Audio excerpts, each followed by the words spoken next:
Hello everyone, this is Asiel Baez on Day. I am your Friday night host with the Witch's Voice, and this week's topic is Magic in the Cemetery. First of all, let me say happy 2015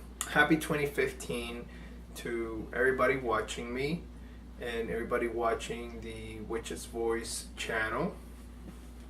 I want to wish everyone who watches us a happy new year, a prosperous new year, and many blessings for you, your family, and everyone around you with all your goals and everything that you wish to achieve in this new year. I have personally been busy, very busy lately, so I haven't done my last few weeks of videos. So I'm going to be doing today I'm going to be trying to catch up with my videos. So I'm going to probably be having the same clothing for the next 3 videos. So just so you guys know, I'm doing one sitting to try and do all the videos. But anyways, so this week's topic is Magic in the Cemetery. Every religion has their sacred ground, and the cemetery is usually considered sacred ground. The place where you deposit the dead, the place where you go and you see your family members who have passed away, and it is usually a place regarded as sacred just simply because the dead is living in it. The cemetery is filled with spirits and it's filled with energy. Remember that everyone who dies with desires, with wants, with needs. People die with all sorts of unresolved issues, personal and family issues and whatnot, and all those energies are taken with them into the cemetery, and that is usually energy that goes or that it's released into the earth. The cemetery is usually filled, obviously, with spirits. Everybody that is attached to their body, people who are attached. People who are attached to the physical plane, people who are attached to any sort of emotion that has not allowed them to move on usually tends to remain back in the cemetery near their body, somewhere along there. There's a lot of reasons why people like to go to the cemetery, mainly because it is considered holy ground. Or a place of power. Cemeteries tend to be considered a place of intense amount of power because of the intense amount of dead bodies and the intense amount of spirits that tend to gather there. So a lot of people feel like going into the cemetery is a powerful place to do magic and do spell work and do things of that sort. Just about every religion, just about every tradition agrees on the teaching of the guardian. The guardian is usually a spirit who stands at the gate of the cemetery. In some traditions, for example, in the Lukumi faith, in my tradition, in Ocha, we have the goddess Oya. Oya is a goddess who lives right at the gate of the cemetery. She's the actual gate, like the actual iron of the gate and whatnot, So she lives at the gate of the cemetery. She greets the spirits. She allows spirits to go in, to come out. She is the gatekeeper between the worlds. Now, in many traditions, there can be a god or a goddess who lives at the cemetery, who lives at the gates of the cemetery. This god or this goddess is usually considered the guardian, and is usually given some sort of worship or offerings or something prior to you entering into the cemetery. Because you're going into sacred grounds, the whole point is that you were entering with a sacred, or a holy or religious intention and act as you're actually entering. So a lot of people tend to knock 3 times before entering, and they say some sort of prayers and sort of they ask for permission at the gate from the guardian. And although in my faith it tends to be, oh yeah, when you are at the gate itself, you're not really precisely talking to Oya, you're talking to everyone. You're talking to the essence of the cemetery. I'm not really sure how to describe it, but beyond the deity, you're asking for permission just to simply enter the sacred grounds. So a lot of people tend to pour rum at the gates, or they'll throw pennies as a payment, or they'll light a candle, or they just tend to say thank you, or they'll put a few fruits, or they'll do something to give to the guardian as payment to actually going inside the cemetery and looking for something or doing their working or whatever it is that they're going to do there. Magic in the cemetery tends to be, for the most part, people tend to do darker magic in the cemetery or darker spell work in the cemetery because of the associations that come with the dirt of the cemetery. Usually people go and bury things into the cemetery to either neutralize them or to enhance their power, and usually the enhancement of their power is usually negative workings.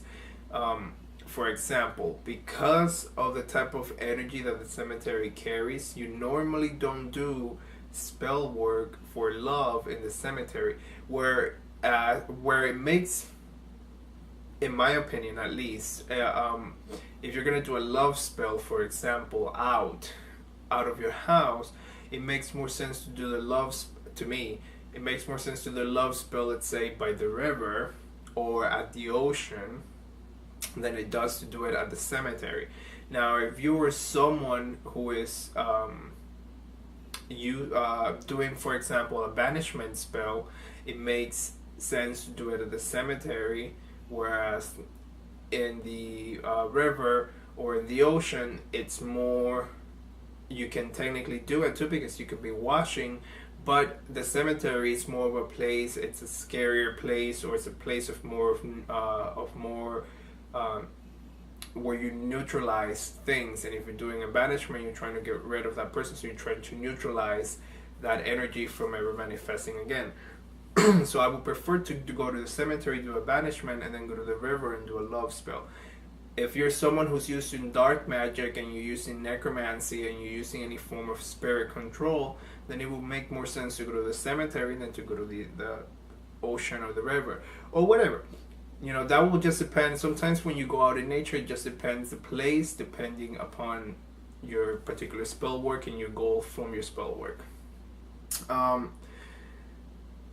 The point is that when you go into the cemetery, you always ask for permission, you always give some sort of offering, you always tend to walk in face first, and when you're leaving, you also tend to leave face first. A lot of people tend to just, as they're approaching the gate, they'll turn around so they're facing the actual cemetery, and then they'll just walk out backwards so they don't give their back to the cemetery or to the guardian or whatnot. So they usually, as they pass the gate, they're turning around, so they take at least 3 to 7 steps out of the cemetery, but with their face facing into the cemetery, so that as to not give their back to the working, or the back to their spirits, or the back to the guardian. That's another way that people tend to view it. Taking things from the cemetery like dirt, herbs, and if you're daring enough, bones and things like that, which taking bones is illegal, but people still do it. Those things usually come with payment, and they usually come with permission from the spirits. Different religions, traditions have different divination systems to communicate with the dead. So you need to follow and be proficient in the one from your tradition before you approach spirit tombs or homes or a particular spirit place or whatever entity that is living in the cemetery, so you are able to communicate.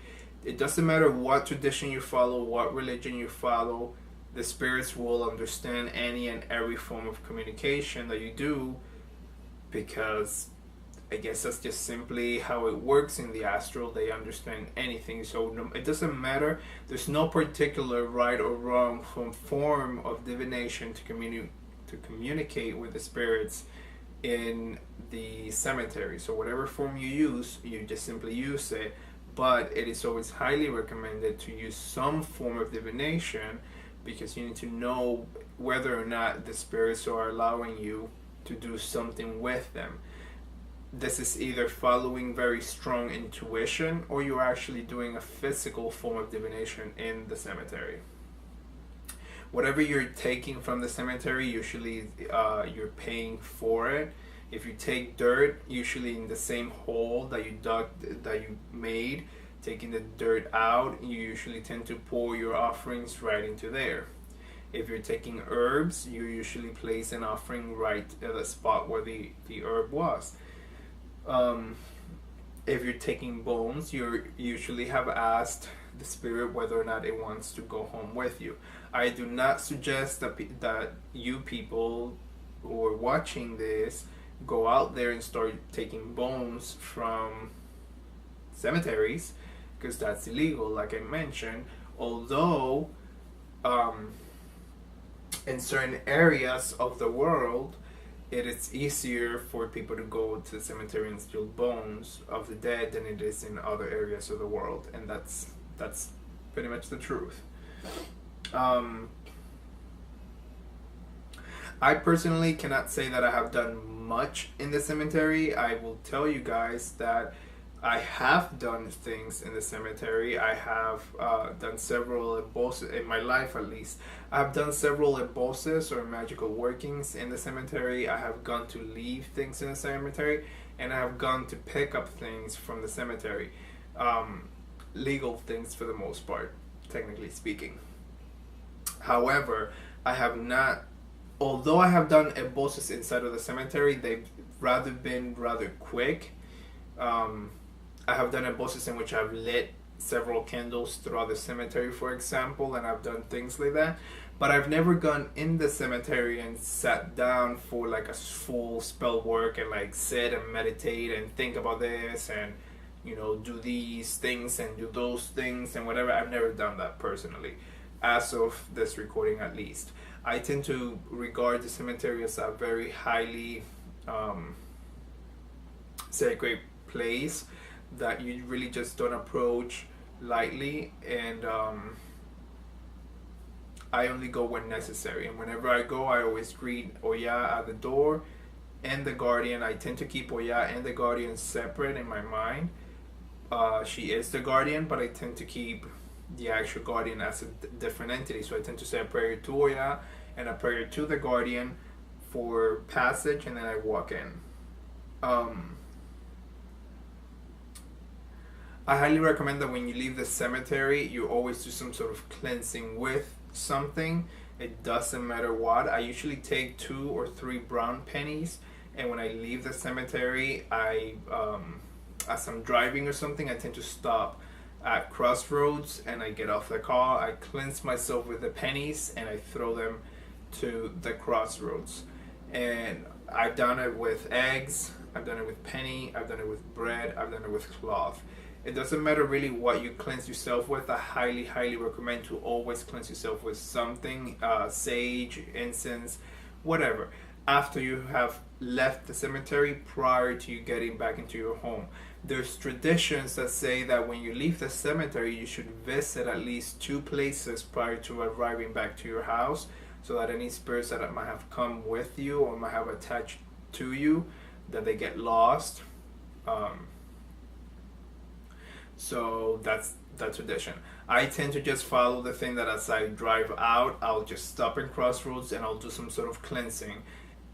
Most of the time I tend to plan it out so that I leave from the cemetery to somewhere else that's not my home, and that way it just kind of, in my mind, I kind of work it that I did a cleansing and I've gone somewhere else, so to distract any energies or anything. The truth is that when a spirit truly likes you, they'll follow you anywhere you go, period, until they make you aware of their presence, for good or for bad. That's the real truth. But it's always nice to cleanse yourself, to get rid of little nasty things. It's always nice to do something when you leave such a place, because the cemetery tends to be a place that carries, like I said, a lot of energy, a lot of feelings, a lot of things that are always carried by all those spirits, all those energy, all those entities that are living in there. You can find many gods and goddesses that are summoned in the cemetery, and you can go and hire spirits in the cemetery. Whatever you do in the cemetery, I just want to tell you guys to be cautious. Don't take the cemetery lightly, because it is a connection between life and death. It is always going to be a place of power. Approach it lightly, leave it, approach it safely, leave it in a safe way, and regard it always as a safe place. If a cemetery makes you feel good, like the silence of the cemetery, the beauty of the cemetery, whatever it is about the cemetery that makes you feel good, then when you go into it, you should regard it as a sacred place. If the cemetery makes you feel negative, like bad or depressed, then don't go into the cemetery, because obviously you're not being welcome. Follow your instinct whenever you're approaching the cemetery or any of the sacred grounds. And that's pretty much it. So, I will be trying to do all of my other videos from the last few weeks for the Witch's Voice that I have missed. And I think that's all I have for you guys for this video for Magick in the Cemetery. And I wish you all a happy 2015. I am very appreciative of everyone and all of your comments and everything that you guys are always giving me. Please remember to find me on YouTube under asieloshunyeyeo. Find me on Facebook under Asiel Baez. My online store, Thewitchesvoice Designs. And if you guys have any questions, anything like that, just send me a video. And make sure to subscribe to the Witch's Voice. Make sure to find my video, my YouTube channel, and subscribe also. And you guys can start watching more videos. So I will see you guys in the next video. Thank you so much for watching. This is Asiel Baez with the Witch's Voice, and I'm your Friday night host. Thank you so much. Ache, ache, ache, to. Bye, you guys.